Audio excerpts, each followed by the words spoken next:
You know, I've despised you since the very first day I met you. Jessica Monroe shouts these words across the event hall. It is 9:30 in the evening. The air conditioning is blasting far too cold, and the room smells of wilting flowers. There are 50 guests staring at me, some with their mouths hanging open, others lowering their gaze to their plates. I am sitting at the main table in my dark green dress. My hands are resting on the white tablecloth. They are not shaking. Jessica is standing, holding her champagne flute. Her white dress is a size too small. My son, Ryan, is beside her, chewing on a shrimp. He doesn't look up from his plate. I can't take it anymore. This whole situation, Jessica says, her voice raspy. Ryan, tell your mother that after the wedding, she can no longer live in the house. It makes me sick to my stomach watching her shuffle around in those worn-out flip-flops every single day. The guests whisper. Margaret Hayes, my neighbor for 30 years, looks at me with pity. Frank Miller, the man who runs the corner butcher shop, clenches his fists. But no one says a word. No one defends me. Look at her, just sitting there in silence. Jessica continues, pointing her finger at me.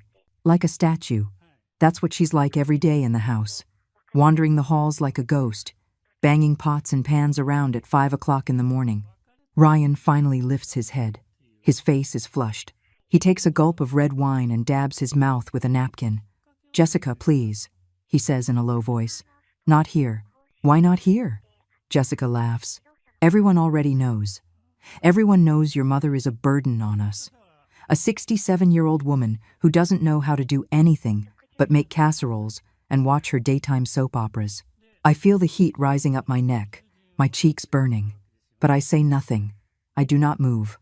I just smile. A small, almost imperceptible smile. Because they do not know what I know. They do not know what I have been preparing for the last 3 months. Besides, Jessica says, taking a step toward me, after the wedding, we're going to need the whole house for ourselves, for our children. Your mother can go live in a nursing home. There are plenty of good ones in the city. Ryan nods. My own son nods, as if it were the most natural thing in the world, as if I were a piece of old furniture that was no longer useful. Caroline, Jessica says, addressing me directly now. I hope you understand that things are going to change. You've done your part as a mother. Now it's time for you to step aside and let us live our lives. The silence is heavy, dense. I can hear my own breathing. I can hear the ticking of the wall clock. Everyone is waiting for my reaction. They expect me to cry, to scream, to get up and run out like a defeated woman.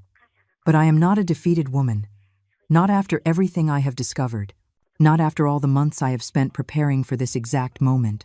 Jessica is right, I say finally. My voice comes out calm and clear. It is time for things to change. Everyone looks at me, surprised. Jessica smirks, thinking she has finally broken me.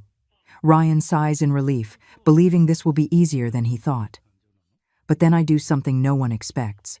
I raise my right hand and give a discreet signal to the MC standing by the sound system. He sees me. He has been patient. He knows exactly what to do. We have rehearsed this many times. Ladies and gentlemen, the MC says, taking the microphone, the mother of the groom has prepared a very special surprise for the future spouses. A gift they will never forget. Jessica looks at me, confused. Her malicious smile slowly fades. Ryan stops chewing, his mouth agape. Everyone turns toward the giant screen hanging on the main wall of the hall. The lights dim. The murmur of the guests ceases completely. I continue to smile. Because after 67 years of life, after 40 years of marriage, after 35 years of being a mother, my moment has finally arrived. The screen hums to life. And then, slowly, the video that will change everything forever begins to play. The video that will show everyone who my son Ryan really is, who Jessica Monroe really is. The video that will set me free, once and for all. In the darkness of the hall, as the screen comes alive, I think of only one thing. They had no idea I had it all planned. That for months, I had been gathering proof. That for months, I had been waiting for this exact moment. My revenge is just beginning. It all started 5 years ago, when my husband Theodore died of a heart attack. Ryan was 30 years old then. He was living in his downtown apartment, working at his godfather's hardware store, and he would come visit me every Sunday after church. He would bring donuts and fresh ground coffee. We would sit in the kitchen and talk about his job, his plans, the girls he was dating. "Mom," he would say, taking my hand, "don't you worry about a thing. I'm always going to take care of you. Dad asked me to before he died, and I gave him my word." Those words were a comfort. They made me feel that I was not alone in the world, that my only son loved me as I had loved him for all those years. But everything changed when Ryan lost his job. The hardware store went under, and he could not find anything else. He had bank debts. He had to give up his apartment.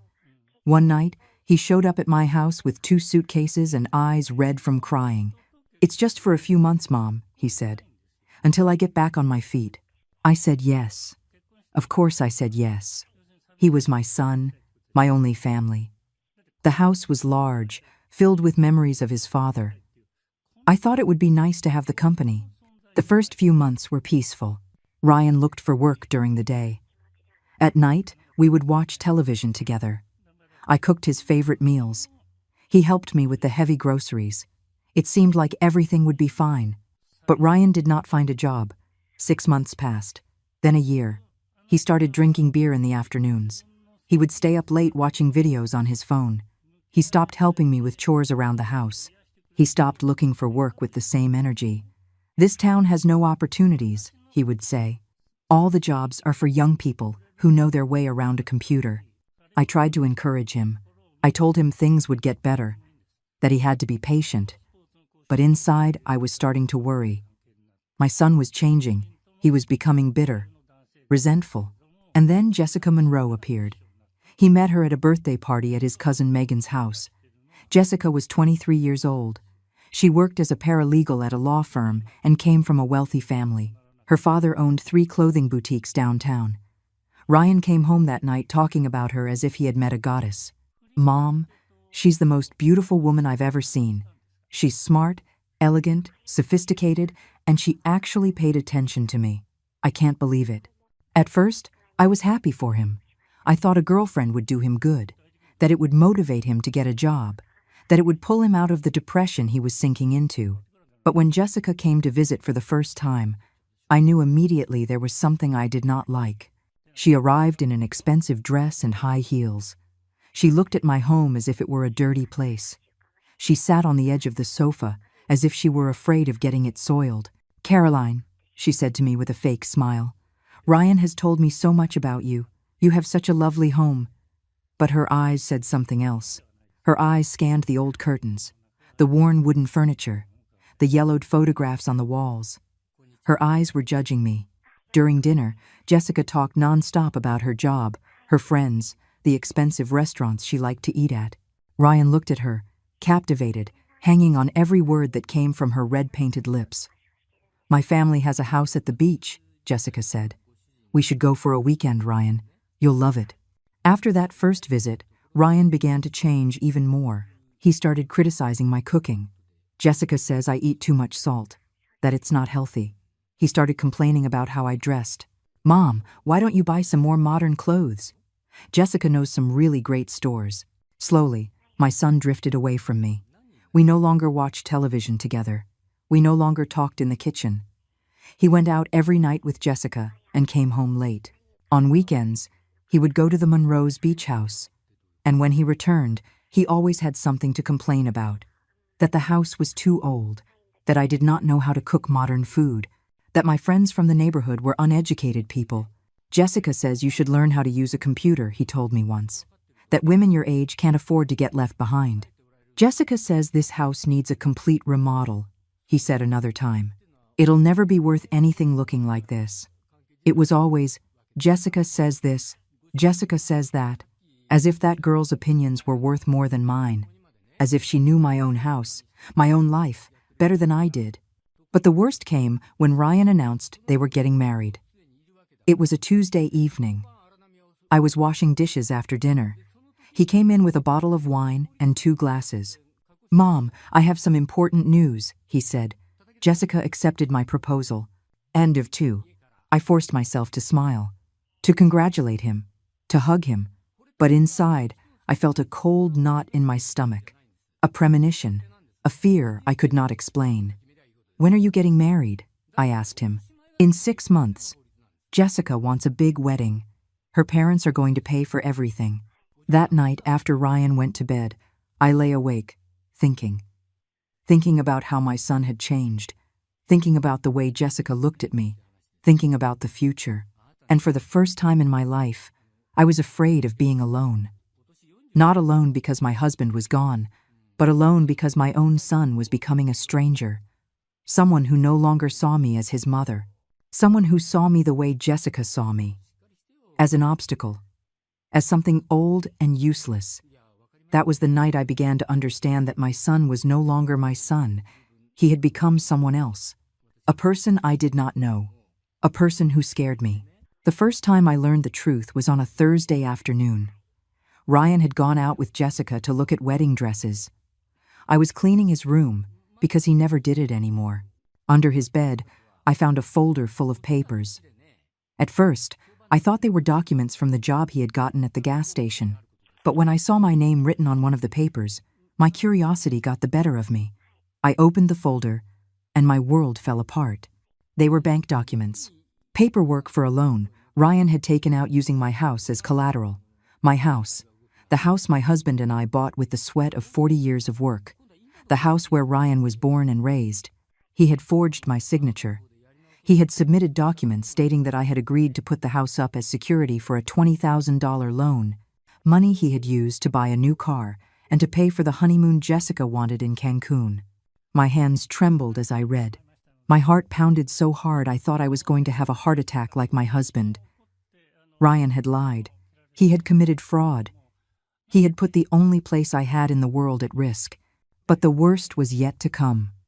I found other papers, copies of documents showing that Ryan had been researching nursing homes.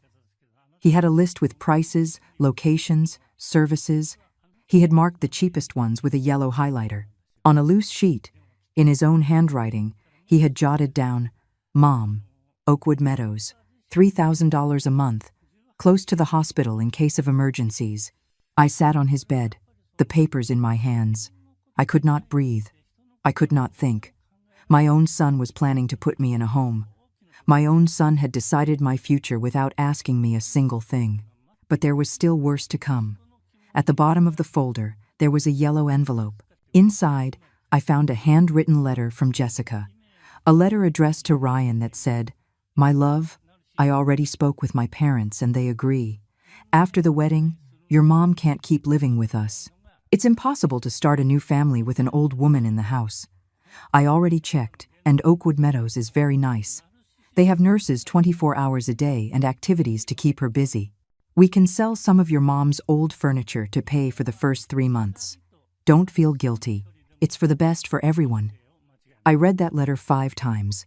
Each word was a knife in my chest. Jessica did not just despise me. She had convinced Ryan that I was a problem to be solved, an obstacle to be removed from their path. I put everything back exactly as I had found it. I closed the folder. I slid it back under the bed. I walked out of the room on trembling legs and sat in the kitchen to drink a glass of water. For the next 2 hours, all I could do was cry. Cry for the son that no longer existed. Cry for the family I had lost without even realizing it. Cry for the future that others had decided for me. When Ryan came home that night, I had already dried my tears. I had made a decision. I was not going to confront him. I was not going to scream at him. I was not going to cry in front of him. I was going to do something much smarter. I was going to watch. I was going to listen. I was going to gather information. Because if my own son was capable of betraying me like this, I needed to know just how far his treachery went. "How did it go with the dresses?" I asked as he poured himself a glass of water. "Good, Mom. Jessica found a really beautiful one. A little expensive, but her parents are going to help." He lied so naturally. He smiled while he lied to me, as if I were a fool who did not notice anything. "I'm happy for you both," I said. "You deserve the best." That night, after Ryan fell asleep, I began my own investigation. I went through all the papers I had on my desk.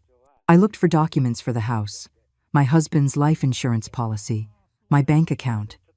I discovered that Ryan had been going through my things for months. Some papers were in different places. Others had marks from being photocopied. I also found something that chilled me to the bone. An app on his phone that he had left open on the kitchen table. A voice recording app. There were files dated over the last 3 months. Recordings of our conversations. I put on headphones and listened to one. It was a conversation we'd had the week before about my savings. I had told him I had a little money put away for emergencies. In the recording, you could hear my voice perfectly, stating the exact amount. Ryan had been spying on me. He had been compiling information about my money, my property, my private conversations. That dawn, sitting in the darkness of my kitchen, I understood that the situation was much worse than I had imagined. They did not just want to get rid of me. They were planning to rob me. They were documenting everything to justify that I was a senile old woman who could not manage her own affairs. For the first time in 67 years of life, I felt true terror. Terror of my own son. Terror of ending up on the street.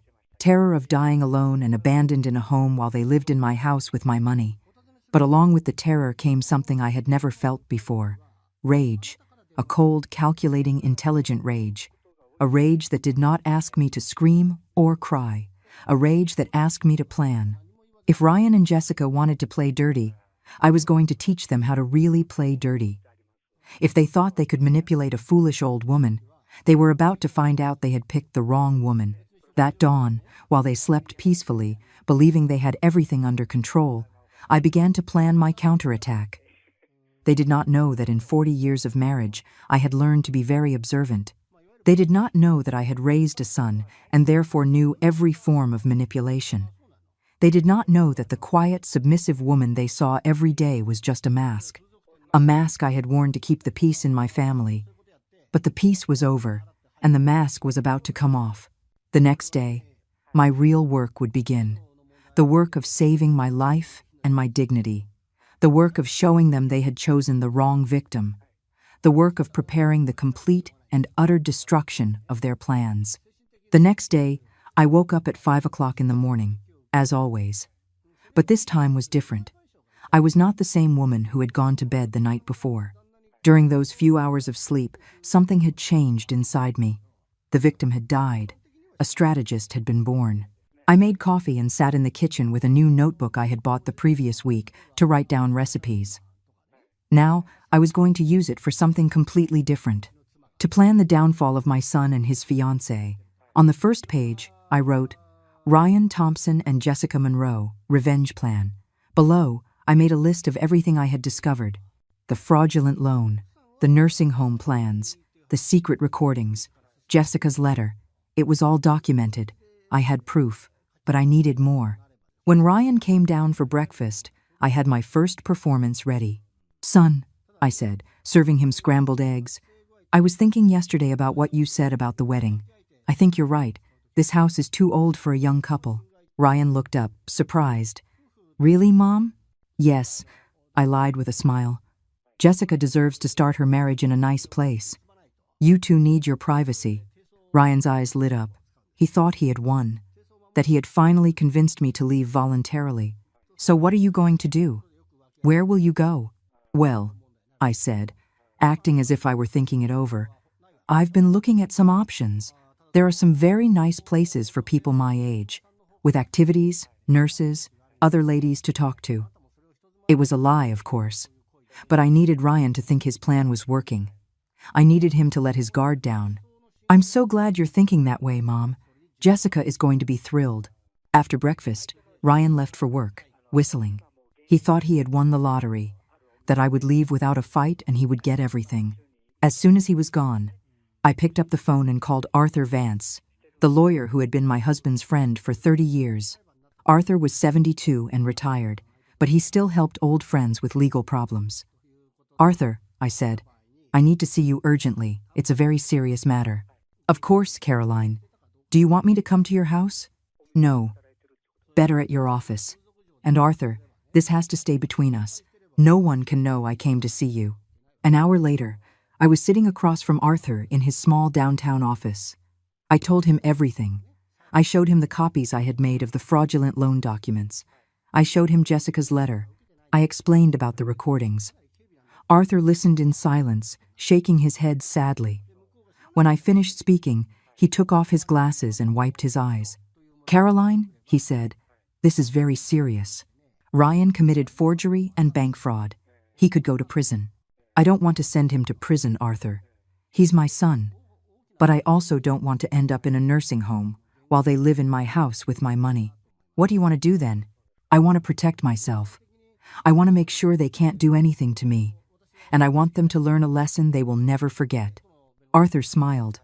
It was the first time I had seen him smile since I arrived. "I always knew you were smarter than you let on. Your husband always told me." "Arthur," he would say, "my Caroline seems quiet, but she has the most brilliant mind I've ever known." For the next 2 hours, Arthur and I designed a perfect strategy. First, he would legally investigate the fraudulent loan. Second, he would help me change my will without Ryan finding out. Third, we would document everything Ryan and Jessica were doing. "You need more solid proof," Arthur told me. "You need to record them talking about their plans. You need evidence that they are conspiring against you." He explained how the small recorders they sold at electronics stores worked, how I could hide one in my clothes or in my purse, how I could provoke conversations to get them to say incriminating things. "Are you sure you want to do this, Caroline? Once we start, there's no turning back." "I'm sure," I said. "I spent 40 years being an obedient wife, 35 years being a sacrificial mother. It's time for me to be a woman who defends herself." I left Arthur's office with a recorder the size of a quarter hidden in my purse. I also had a detailed plan for the next 4 months. 4 months to gather all the evidence I needed. 4 months to prepare the perfect trap. That afternoon, I went to the electronics store and bought a larger recorder to hide in my room. I also bought a small camera that looked like an ornament for the living room. The salesman, a very kind young man, showed me how everything worked. "It's to keep an eye on the house when I go on trips," I lied. "You know how things are with security these days." When I got home, Ryan had already returned from work. He was in the living room on the phone with Jessica. He had not noticed I was home. "Yes, my love," he was saying. "I already spoke with her this morning. She's on board. She says she's going to look for a home on her own." I stood listening from the kitchen. "No, it won't be a problem." I think she was even relieved. You know how old people are. They feel like a burden. I turned on the recorder in my purse. "The money? Don't worry. As soon as she's gone, we'll sell some of the furniture and we'll have cash for the first few months. Then we'll see about cashing out my dad's life insurance policy that's in her name." Every word was a stab. But now, every stab was being recorded. Every lie was being documented. "I love you, Jessica. Soon we'll be alone and everything will be perfect." When he hung up, I walked into the living room with a smile. "Was that Jessica?" "Yeah, Mom. I told her you decided to look for a place to live. She's really happy." "I'm so glad," I lied. "Do you have a date for the wedding yet?" "We're thinking February. Jessica wants it to be in the spring." "How lovely. I'll start looking at homes tomorrow. I want to have everything settled by then." Ryan hugged me. "You're the best mom in the world. Jessica was right. She says you're so smart for making this decision." As he hugged me, I thought about everything I had recorded, about everything I was going to record in the coming months, about the surprise I had in store for them. That night, after dinner, I went to my room early. I placed the larger recorder under my bed and programmed it to record all night. I wanted to hear if Ryan and Jessica talked when they thought I was asleep. The next day, when I checked the recording, I discovered they had spoken. At 11 o'clock at night, Jessica had come over. They had been in Ryan's room for 2 hours, planning my future. "Did you find out how much the house is worth?" Jessica asked. "My Uncle Charlie says at least $500,000. It's in a really good neighborhood." "Perfect. With that, we can pay for the big wedding I want and still have enough left over to remodel everything." "And what if my mom changes her mind?" "She won't. Old ladies like her always end up doing what they're told. Besides, she already signed the loan papers. Even if she wanted to, she can't back out now." Listening to them plan my destruction with such coldness, with such calculation, I felt the last traces of maternal love disappear from my heart. They were not just greedy, they were cruel. They were planning to leave me with nothing while they enjoyed the fruits of my entire life's work. But what they did not know was that I was also planning. And my plan was going to be much better than theirs. Over the next few days, I continued my perfect performance. Every morning, I pretended to look for nursing homes in the newspaper. Every afternoon, I told them about the calls I had made. Every night, I listened to their secret conversations and recorded everything. The quiet woman had awakened, and she was ready for war. For the next 3 months, I became the best actress in the world. Every day I perfected my role as the resigned old woman who had accepted her fate. Meanwhile, I gathered evidence like a professional detective. The recordings piled up.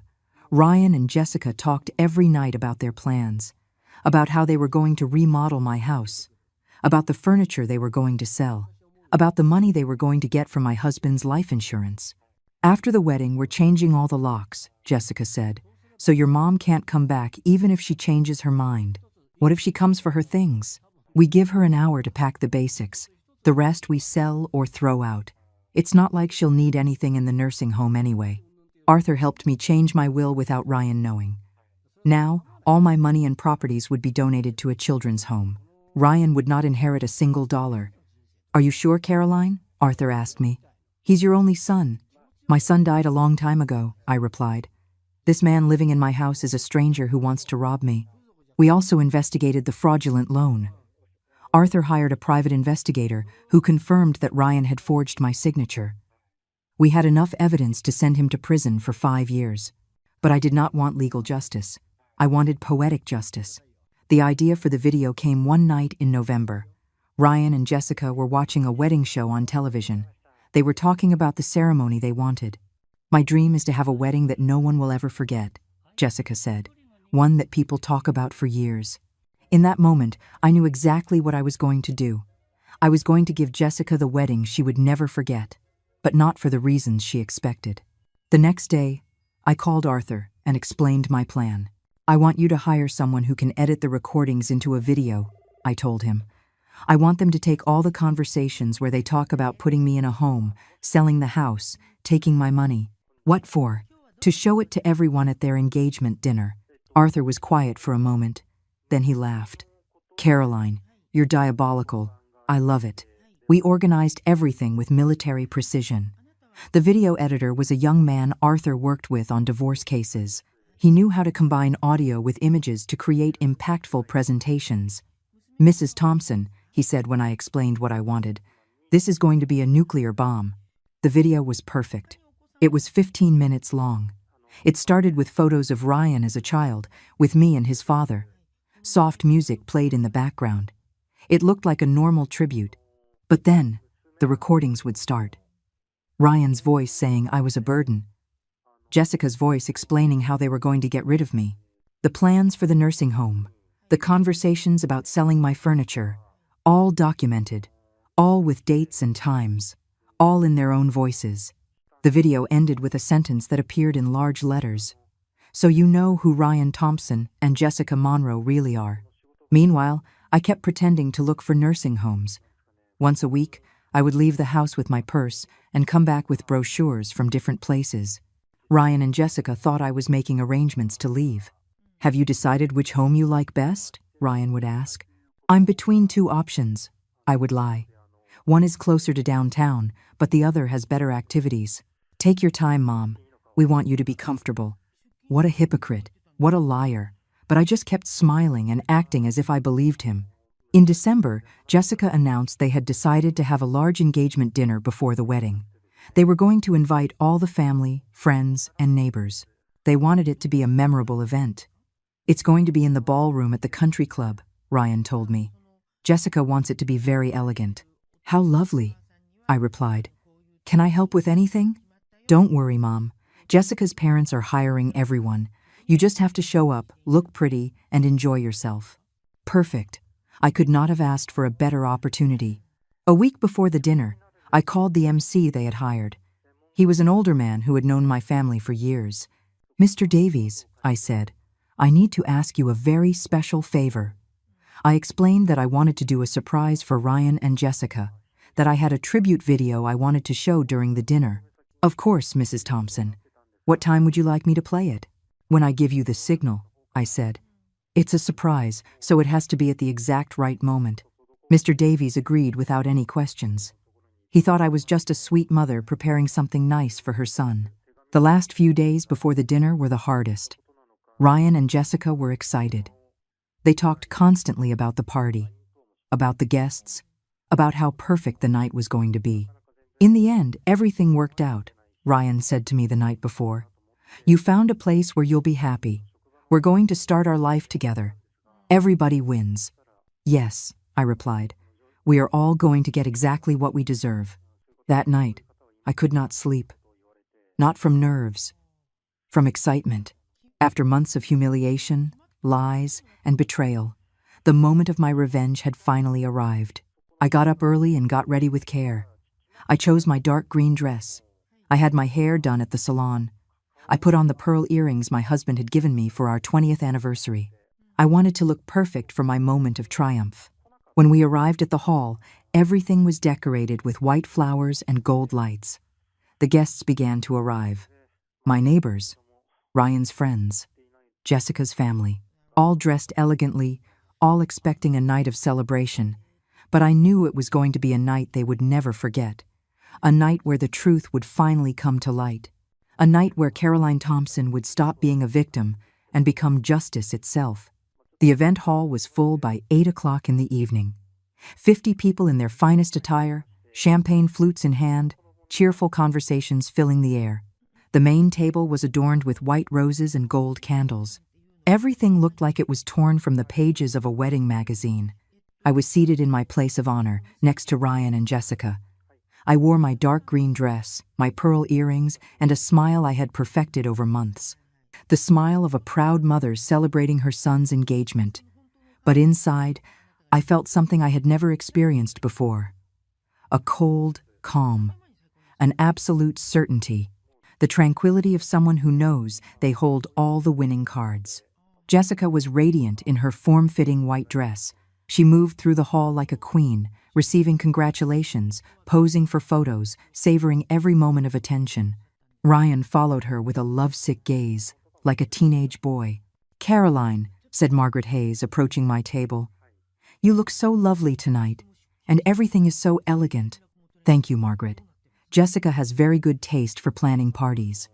As note, have they set a date for the wedding? "In February," I replied with the same smile. "And by then I'll be living in my new home." Margaret looked at me, puzzled. "Your new home?" "Yes. I've decided to move to a place more suitable for my age. Young people need their space." I did not tell her that place was supposedly a nursing home. I did not tell her I had not chosen anything voluntarily. I just smiled and changed the subject. At 8:30, dinner began. A garden salad, chicken marsala, wild rice. The food was delicious. The conversations flowed. Everyone seemed to be having a wonderful time. Jessica stood up to thank the guests. She spoke of how happy she was, how much she loved Ryan, how excited she was to start her new life.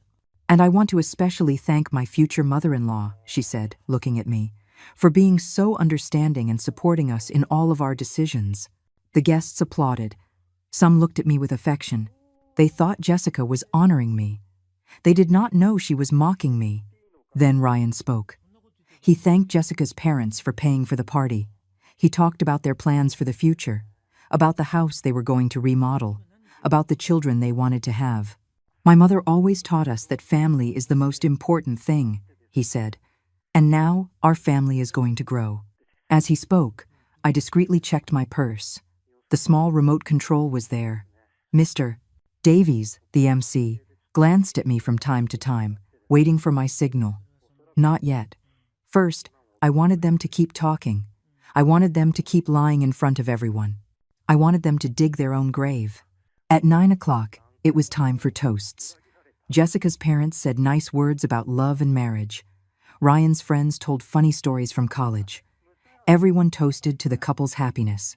Then Jessica decided to do something unplanned. She stood up again and asked for silence. "There's something else I want to say tonight," she announced. Her voice sounded different, louder. more confident. "Something everyone should know about our family situation." Ryan looked at her, surprised. He did not know what she was going to say. "Our wedding is going to represent a lot of changes," Jessica continued. "Necessary changes so that we can start our life on the right foot." I felt my heart quicken. Was she going to say what I thought she was going to say?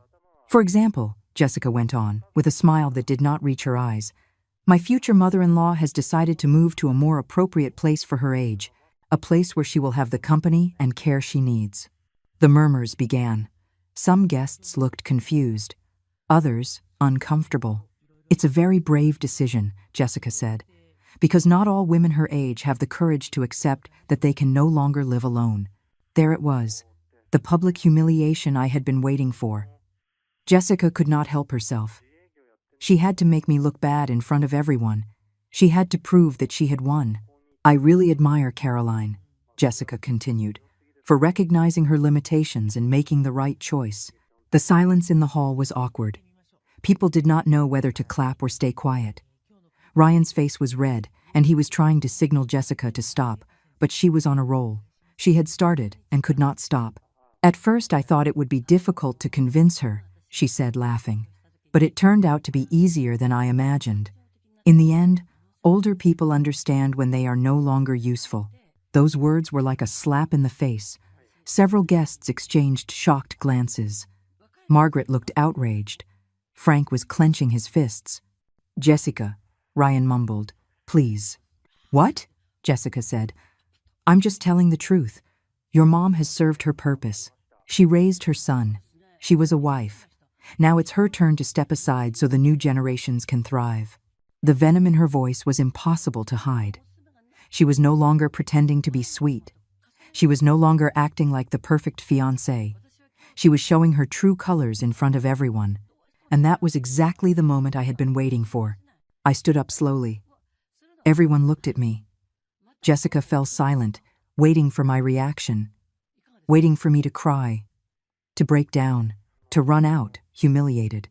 But instead, I smiled. A wide, genuine, satisfying smile. "Jessica," I said, my voice clear and strong, "you're right about one thing. Tonight is going to be unforgettable." I took the small remote from my purse.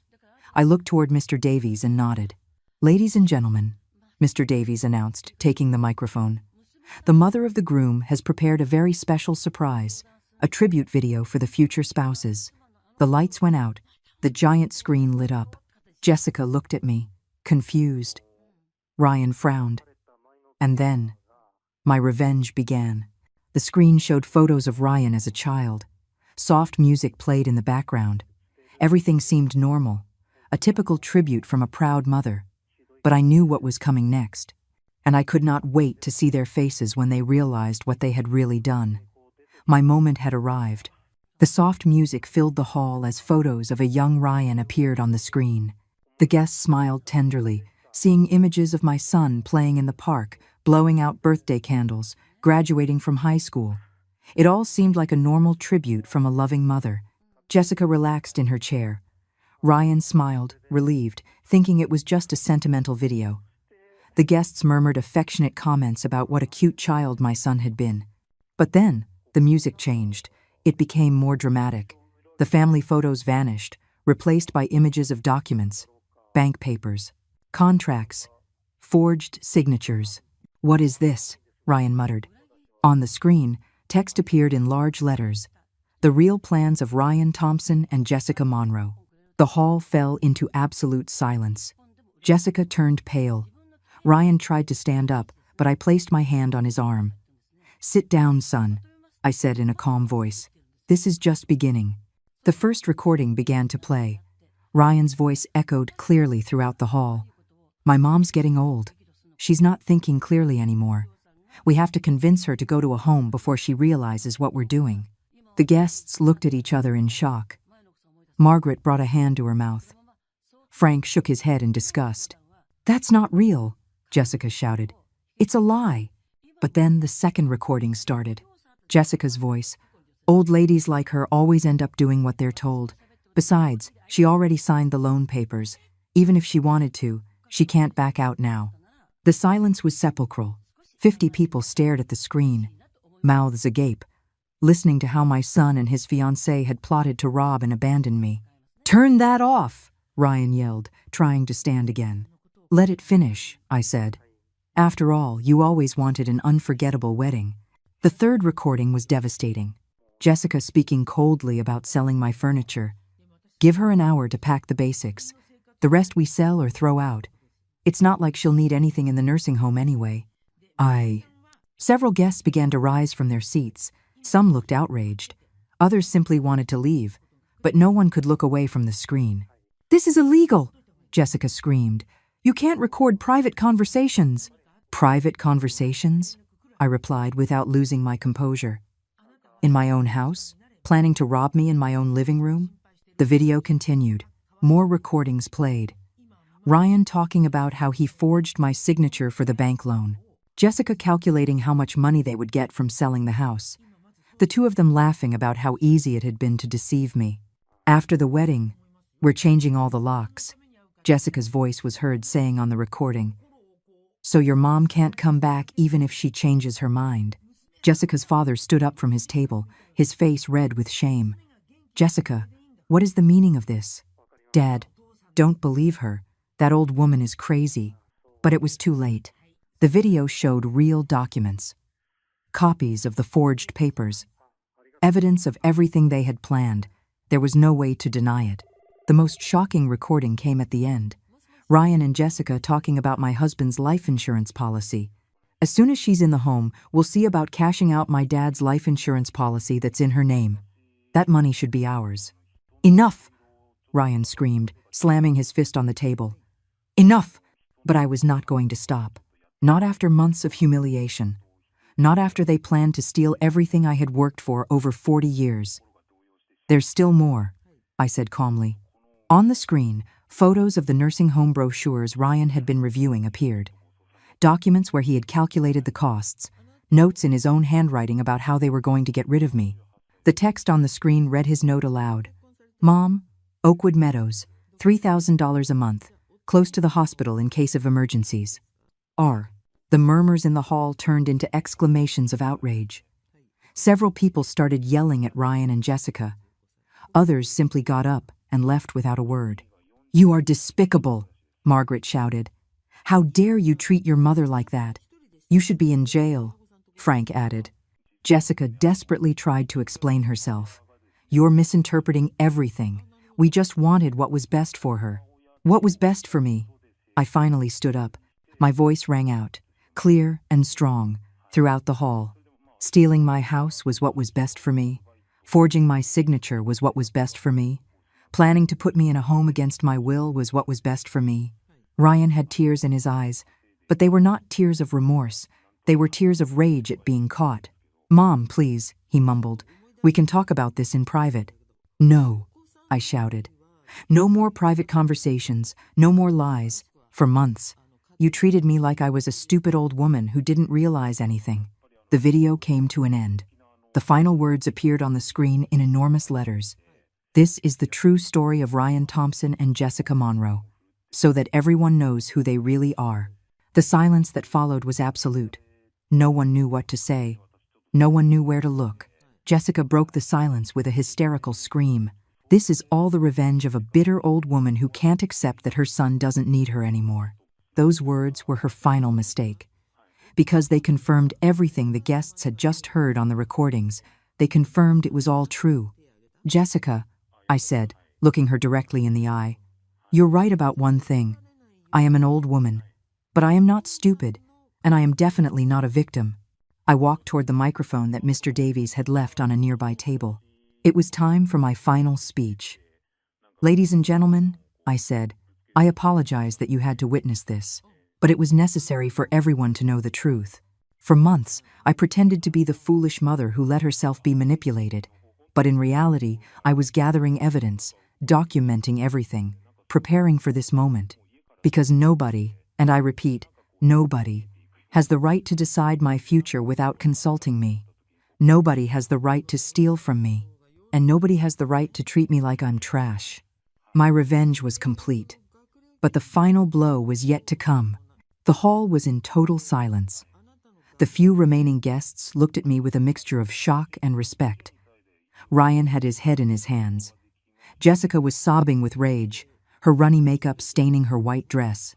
But I was not finished. The video had only been the first act. The true final blow was about to land. "Arthur," I said, looking toward a table in the back, "could you please join me?" Arthur Vance stood up slowly. He had been watching everything from his seat, waiting for my signal. In his hands, he held a black leather folder containing the most important documents of my life. "Ladies and gentlemen," I said, taking the microphone again, "I would like to introduce Arthur Vance, my attorney, and the attorney for my late husband for 30 years. Ryan jerked his head up. "An attorney? What do you need an attorney for, Mom?" "To protect myself from thieves," I replied, never taking my eyes off him. "Arthur, please explain to everyone what we've discovered." Arthur cleared his throat and opened the folder. "After investigating the documents Mrs. Thompson provided, we have confirmed that Ryan Thompson committed felony fraud by forging his mother's signature to obtain a bank loan, using this house as collateral." Murmurs filled the hall. Ryan turned ashen. "The loan amount is for $20,000, Arthur continued. "Money that Ryan used to purchase an automobile and for personal expenses, including the down payment for a honeymoon trip to Cancun." "That's not true," Ryan yelled. "Mom gave me permission." "Permission?" Arthur smiled coldly. "Do you have any document proving that permission? Any paper signed by your mother authorizing the loan?" Ryan fell silent. He had nothing because he had never asked for my permission. "Furthermore," Arthur went on, "we have evidence that Ryan was planning to have his mother committed against her will and to appropriate her assets. This constitutes attempted property fraud and elder abuse." Jessica finally found her voice. "You can't prove any of that." "Can't we?" Arthur pulled a small device from his pocket. "All the conversations you heard in the video were recorded in this house over the past 3 months. We have over 20 hours of recordings where you specifically plan how to rob and abandon Mrs. Thompson." The silence was deafening. Every word from Arthur landed like a hammer blow. "But that's not all," I continued. "Arthur, show them the new will." Arthur produced an official document with seals and signatures. "Mrs. Thompson amended her will 2 months ago. Ryan Thompson is no longer the heir to anything whatsoever." Ryan shot up as if he had been shot. "You can't do that. I'm your only son." "You were my only son," I replied. "Now you are just a stranger living illegally in my house." "Where is everything going to go then?" Jessica asked, her voice cracking. "My entire inheritance," I said with satisfaction. "My savings, my house, my life insurance policies, everything will be donated to the Street Jude's Children's Home, to children who actually need help, not to greedy adults who want to rob their own mother." Ryan swayed on his feet. He grabbed the back of a chair to keep from falling. "Mom, please, can we fix this? Can we talk?" I laughed bitterly. "How do we talk after you forged my signature? How do we talk after you planned to have me committed? How do we talk after you calculated how much money you would make from my death?" Arthur held up another document. "We also have an eviction notice. Ryan Thompson has 24 hours to vacate his mother's property." "That's illegal," Jessica screamed. "You can't just kick him out like that." "Illegal?" Arthur looked at her with contempt. "Like forging documents? Like planning to rob an elderly woman? Like conspiring to commit fraud?" I walked over to Ryan and looked him directly in the eyes. My son, the baby I had held in my arms, the boy I had raised with so much love, the man who had betrayed all of it for money. "Ryan," I said in a calm voice, "for 35 years, I gave you everything. My love, my time, my energy, my money. I sacrificed my own life to give you the best life possible." Tears streamed down his cheeks. "But it was too late for tears. And you repaid me by planning to steal everything from me and abandon me in a home as if I were garbage. As if the years I dedicated to raising you were worth nothing. Mom, No," I interrupted. "You no longer have the right to call me Mom. Mothers are for children who respect them. You are just a thief who happens to have come from my womb. I turned to Jessica, who was still crying in her chair. "And you, Jessica Monroe? You, who told me I disgusted you from the first day. You who planned to get rid of me like a piece of old furniture. Caroline, Now it is you who disgusts me, I said. Not for your face or the way you dress.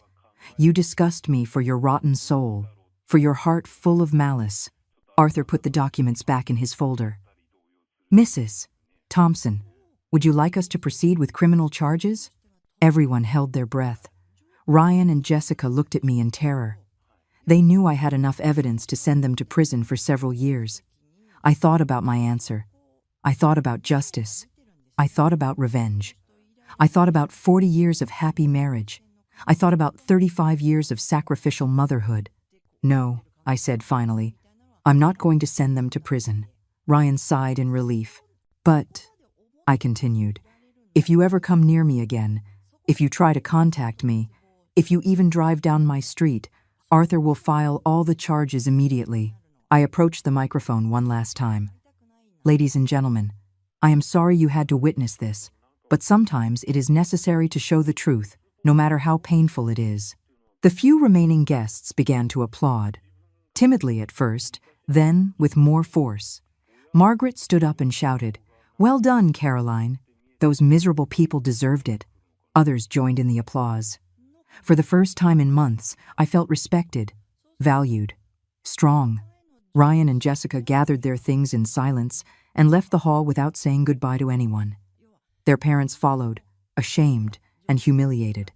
The hall emptied slowly. The guests left, discussing what they had witnessed. Some gave me supportive hugs before they left. When I was finally alone with Arthur, I sat down in a chair and took a deep breath. "How do you feel?" he asked me. "Free," I answered. "For the first time in years, I feel completely free." But I knew the real freedom would come later. When I got home and Ryan was no longer there. When I could walk through my own house without fear. When I could begin my new life. My real life.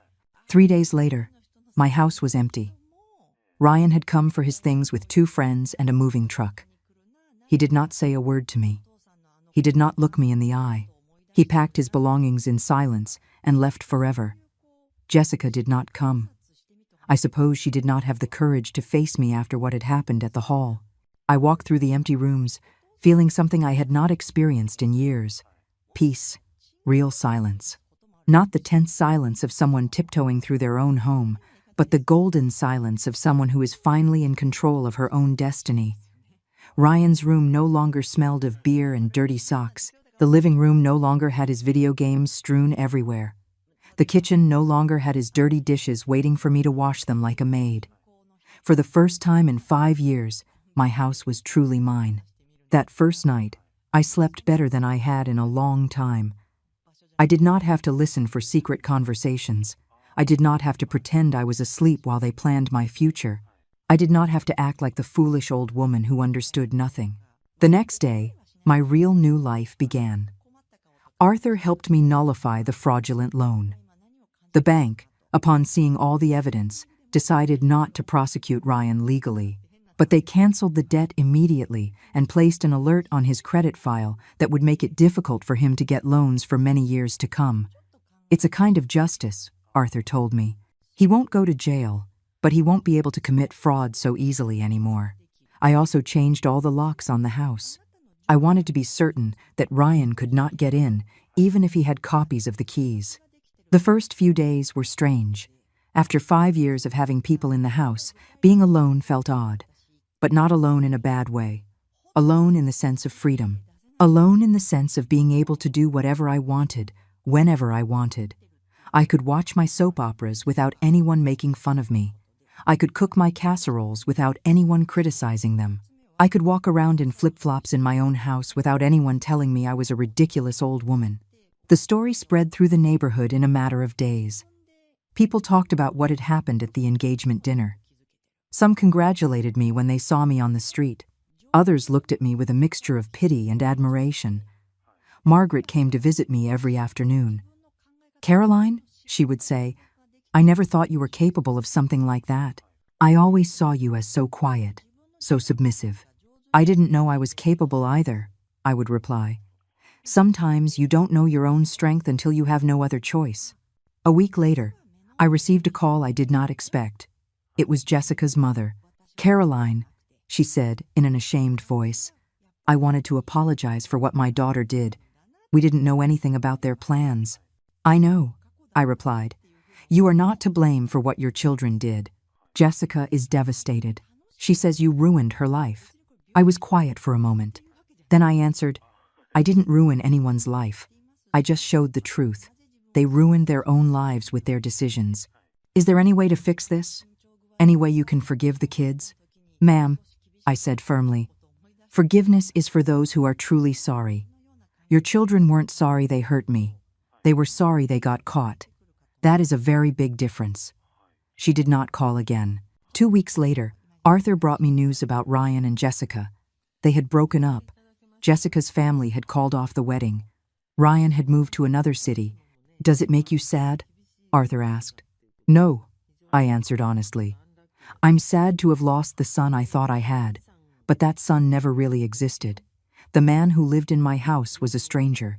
A month later, I made a decision that surprised even myself. I decided to travel. I had lived my whole life in the same town. I had gotten married there, raised my son there, been widowed there. I had never been away for more than 2 days at a time. But now I had savings. I had time. And I had the freedom to do whatever I wanted. I bought a train ticket to Chicago. It was the first time in my life I had traveled alone. The first time I had made a decision just for me, without consulting anyone. The trip was beautiful. I saw landscapes I had never seen. I met new people on the train. I stayed in a small but clean hotel. I walked through parks I had only seen on television. During those 5 days, I realized something important. I was not just Ryan's mother. I was not just Theodore's widow. I was not just the victim of a family betrayal. I was Caroline Thompson, a 67-year-old woman with a whole life ahead of her, with stories to tell, with places to see, with experiences to live. When I returned from the trip, I started making changes to my house. I painted the walls brighter colors. I bought new plants. I replaced some furniture with pieces I liked better. I also started going out more. I joined a group of ladies who met every Wednesday to play bingo. I started going to church on Sundays not out of obligation, but because I enjoyed the company. I even bought new clothes, dresses that made me feel pretty, comfortable yet elegant shoes, earrings that sparkled when I moved. 6 months after the engagement dinner, I was sitting in my garden drinking coffee when a certified letter arrived. It was from a lawyer in the next town over. Inside was a letter from Ryan. A letter asking for forgiveness, saying he understood his mistake, begging me to forgive him and give him another chance. I read the letter twice. Then I folded it and put it in a drawer. I did not reply. Not because I was cruel, not because I could not forgive, but because I understood something fundamental. Forgiveness does not mean going back to being a victim. Forgiveness does not mean allowing someone to hurt you again. I could forgive Ryan in my heart. I could wish him happiness in his new life. But that did not mean I had to let him back into mine. Some decisions are forever, and walking away from someone who betrays you is one of those decisions. That night, sitting in my renovated living room, I reflected on everything that had happened. On the woman I had been and the woman I had become. I had lost a son. But I had gained something more valuable, my dignity. I had lost a family, but I had reclaimed something more important, my freedom. I had lost the illusion of being loved unconditionally, but I had discovered something more powerful, the ability to love myself. I stood up and looked at myself in the living room mirror. I saw a 67-year-old woman with silver hair, expression lines around her eyes, and something new in her gaze. Strength, determination, peace. My story is my own now, I said aloud to my reflection. It's just beginning. And for the first time in decades, those words did not scare me. They gave me hope, because at 67 years old, I had learned the most important lesson of my life. It is never too late to defend your dignity. It is never too late to start over. And it is never, ever too late to choose to be free.